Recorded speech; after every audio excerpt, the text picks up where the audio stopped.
प्रिय देशवासियों, नमस्कार। हम सभी ने बीते दिनों में देश का सामर्थ्य और उसका संयम दोनों देखा है। मैं सबसे पहले भारत की पराक्रमी सेनाओं को, सशस्त्र बलों को, हमारी खुफिया एजेंसियों को, हमारे वैज्ञानिकों को, हर भारतवासी की तरफ से सैल्यूट करता हूं। हमारे वीर सैनिकों ने ऑपरेशन सिंदूर के लक्ष्यों की प्राप्ति के लिए असीम शौर्य का प्रदर्शन किया। मैं उनकी वीरता को, उनके साहस को, उनके पराक्रम को आज समर्पित करता हूं हमारे देश की हर माता को, देश की हर बहन को और देश की हर बेटी को ये पराक्रम समर्पित करता हूं। साथियों, 22 अप्रैल को पहलगाम में आतंकवादियों ने जो बर्बरता दिखाई थी, उसने देश और दुनिया को झकझोर दिया था। छुट्टियां मना रहे निर्दोष मासूम नागरिकों को धर्म पूछकर उनके परिवार के सामने, उनके बच्चों के सामने बेरहमी से मार डालना, यह आतंक का बहुत विभत्स चेहरा था, क्रूरता थी। ये देश के सद्भाव को तोड़ने की घिनौनी कोशिश भी थी। मेरे लिए व्यक्तिगत रूप से ये पीड़ा बहुत बड़ी थी। इस आतंकी हमले के बाद सारा राष्ट्र, हर नागरिक, हर समाज, हर वर्ग, हर राजनीतिक दल एक स्वर में आतंक के खिलाफ कड़ी कार्रवाई के लिए उठ खड़ा हुआ। हमने आतंकवादियों को मिट्टी में मिलाने के लिए भारत की सेनाओं को पूरी छूट दे दी और आज हर आतंकी, आतंक का हर संगठन जान चुका है कि हमारी बहनों बेटियों के माथे से सिंदूर हटाने का अंजाम क्या होता है। साथियों, ऑपरेशन सिंदूर ये सिर्फ नाम नहीं है, ये देश के कोटि कोटि लोगों की भावनाओं का प्रतिबिंब है। ऑपरेशन सिंदूर न्याय की अखंड प्रतिज्ञा है।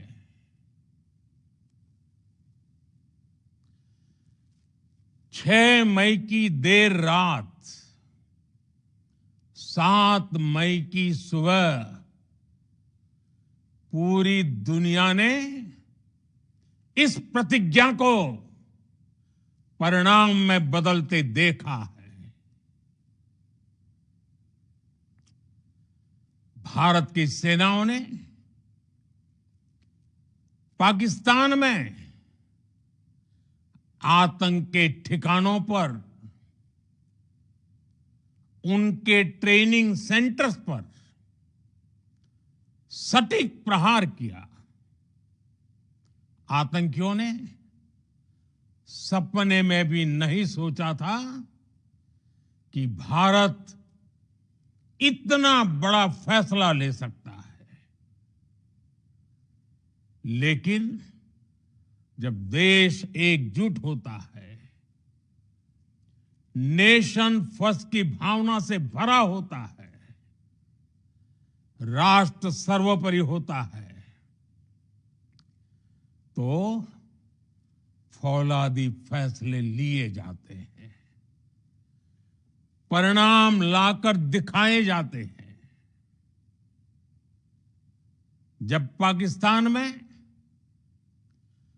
आतंक के अड्डों पर भारत की मिसाइलों ने हमला बोला, भारत के ड्रोन्स ने हमला बोला, तो आतंकी संगठनों की इमारतें नहीं, बल्कि उनका हौसला भी थर्रा गया। बहावलपुर और मुरिद के जैसे आतंकी ठिकाने एक प्रकार से ग्लोबल टेररिज्म की यूनिवर्सिटीज रही है। दुनिया में कहीं पर भी जो बड़े आतंकी हमले हुए हैं, चाहे 9/11 हो, चाहे लंदन ट्यूब बॉम्बिंग हो, या भारत में दशकों से जो बड़े बड़े आतंकी हमले हुए हैं, उन सब के तार कहीं ना कहीं आतंक के इन्हीं ठिकानों से जुड़ते रहे हैं। आतंकियों ने हमारी बहनों का सिंदूर उजाड़ा था, इसलिए भारत ने आतंक के ये हेडक्वार्टर्स उजाड़ दिए। भारत के इन हमलों में 100 से अधिक खूंखार आतंकवादियों को मौत के घाट उतारा गया है। आतंक के बहुत सारे आका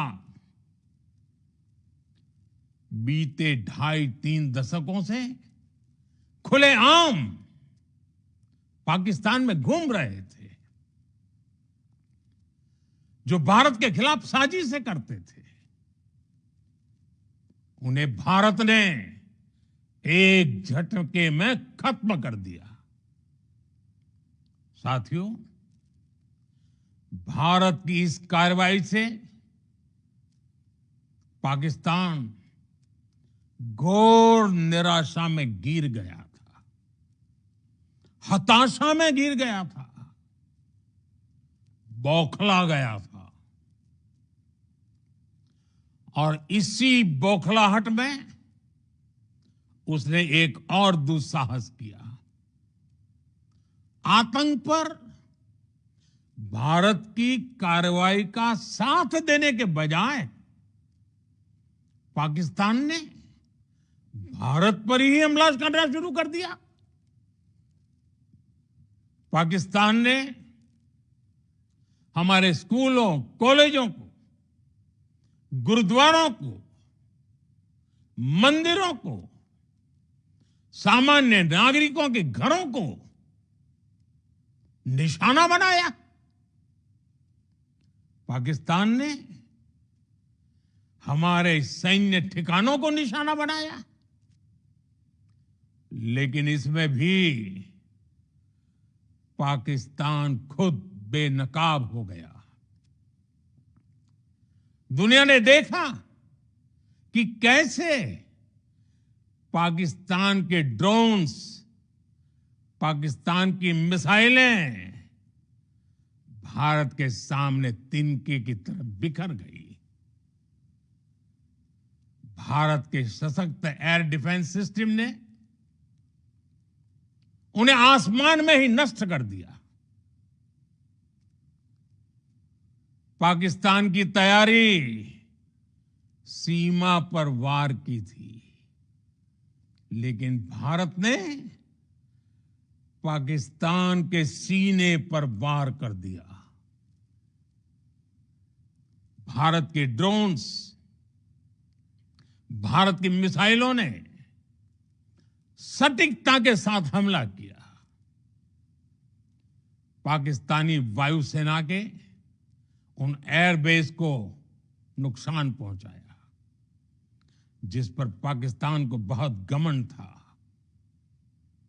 भारत ने पहले 3 दिनों में ही पाकिस्तान को इतना तबाह कर दिया जिसका उसे अंदाजा भी नहीं था। इसलिए भारत की आक्रामक कार्रवाई के बाद पाकिस्तान बचने के रास्ते खोजने लगा।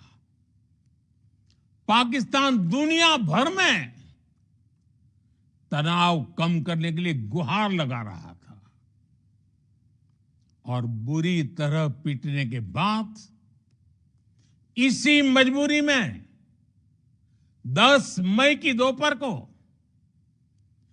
पाकिस्तानी सेना ने हमारे डीजीएमओ को संपर्क किया। तब तक हम आतंकवाद के इंफ्रास्ट्रक्चर को बड़े पैमाने पर तबाह कर चुके थे। आतंकियों को मौत के घाट उतार दिया गया था। पाकिस्तान के सीने में बसाए गए आतंक के अड्डों को हमने खंडहर बना दिया था। इसलिए जब पाकिस्तान की तरफ से गुहार लगाई गई, पाकिस्तान की तरफ से जब ये कहा गया कि उसकी ओर से आगे कोई आतंकी गतिविधि और सैन्य दुस्साहस नहीं दिखाया जाएगा, तो भारत ने भी उस पर विचार किया। और मैं फिर दोहरा रहा हूं, हमने पाकिस्तान के आतंकी और सैन्य ठिकानों पर अपनी जवाबी कार्रवाई को अभी सिर्फ स्थगित किया है। आने वाले दिनों में हम पाकिस्तान के हर कदम को इस कसौटी पर मापेंगे कि वो क्या रवैया अपनाता है। साथियों, भारत की तीनों सेनाएं, हमारी एयरफोर्स, हमारी आर्मी और हमारी नेवी, हमारी border security force BSF, Bharat के अर्धसैनिक बल लगातार अलर्ट पर है। सर्जिकल स्ट्राइक और एयर स्ट्राइक के बाद अब ऑपरेशन सिंदूर आतंक के खिलाफ भारत की नीति है। ऑपरेशन सिंदूर ने आतंक के खिलाफ लड़ाई में एक नई लकीर खींच दी है, एक नया पैमाना, न्यू नॉर्मल तय कर दिया है। पहला, भारत पर आतंकी हमला हुआ तो मुंह तोड़ जवाब दिया जाएगा। हम अपने तरीके से, अपनी शर्तों पर जवाब देकर रहेंगे। हर उस जगह जाकर कठोर कार्रवाई करेंगे जहां से आतंक की जड़ें निकलती हैं। दूसरा, कोई भी न्यूक्लियर ब्लैकमेल भारत नहीं सहेगा। न्यूक्लियर ब्लैकमेल की आड़ में पनप रहे आतंकी ठिकानों पर भारत सटीक और निर्णायक प्रहार करेगा। तीसरा, हम आतंक की सरपरस्त सरकार और आतंक के आकाओं को अलग अलग नहीं देखेंगे। ऑपरेशन सिंदूर के दौरान दुनिया ने पाकिस्तान का वो घिनौना सच फिर देखा है, जब मारे गए आतंकियों को विदाई देने पाकिस्तानी सेना के बड़े बड़े अफसर उमड़ पड़े। स्टेट स्पॉन्सर्ड टेररिज्म का ये बहुत बड़ा सबूत है। हम भारत और अपने नागरिकों को किसी भी खतरे से बचाने के लिए लगातार निर्णायक कदम उठाते रहेंगे। साथियों, युद्ध के मैदान पर हमने हर बार पाकिस्तान को धूल चटाई है और इस बार ऑपरेशन सिंदूर ने नया आयाम जोड़ा है।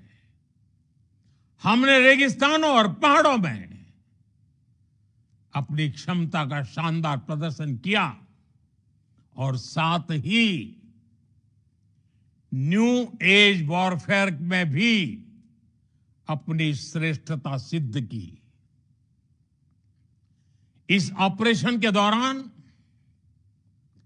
हमारे मेड इन इंडिया हथियारों की प्रामाणिकता सिद्ध हुई। आज दुनिया देख रही है 21वीं सदी के वॉरफेयर में made in India defence equipments, इसका समय आ चुका है। साथियों, हर प्रकार के आतंकवाद के खिलाफ हम सभी का एकजुट रहना, हमारी एकता हमारी सबसे बड़ी शक्ति है। निश्चित तौर पर ये युग युद्ध का नहीं है, लेकिन ये युग आतंकवाद का भी नहीं है। टेररिज्म के खिलाफ जीरो टॉलरेंस, ये एक बेहतर दुनिया की गारंटी है। साथियों, पाकिस्तानी फौज, पाकिस्तान की सरकार जिस तरह आतंकवाद को खाद पानी दे रहे हैं, वो एक दिन पाकिस्तान को ही समाप्त कर देगा। पाकिस्तान को अगर बचना है तो उसे अपने टेरर इंफ्रास्ट्रक्चर का सफाया करना ही होगा। इसके अलावा शांति का कोई रास्ता नहीं है। भारत का मत एकदम स्पष्ट है। टेरर और टॉप एक साथ नहीं हो सकते। टेरर और ट्रेड एक साथ नहीं चल सकते और पानी और खून भी एक साथ नहीं बह सकता। मैं आज विश्व समुदाय को भी कहूंगा, हमारी घोषित नीति रही है अगर पाकिस्तान से बात होगी तो टेररिज्म पर ही होगी। अगर पाकिस्तान से बात होगी तो पाक ऑक्युपाइड कश्मीर पीओके उस पर ही होगी। प्रिय देशवासियों, आज बुद्ध पूर्णिमा है। भगवान बुद्ध ने हमें शांति का रास्ता दिखाया है। शांति का मार्ग भी शक्ति से होकर जाता है। मानवता शांति और समृद्धि की तरफ बढ़े, हर भारतीय शांति से जी सके, विकसित भारत के सपने को पूरा कर सके, इसके लिए भारत का शक्तिशाली होना बहुत जरूरी है। और आवश्यकता पड़ने पर इस शक्ति का इस्तेमाल भी जरूरी है। और पिछले कुछ दिनों में भारत ने यही किया है। मैं एक बार फिर भारत की सेना और सशस्त्र बलों को सैल्यूट करता हूं। हम भारतवासी के हौसले, हर भारतवासी का एकजुटता का शपथ, संकल्प, मैं उसे नमन करता हूं। बहुत बहुत धन्यवाद। भारत माता की जय। भारत माता की जय। भारत माता की जय।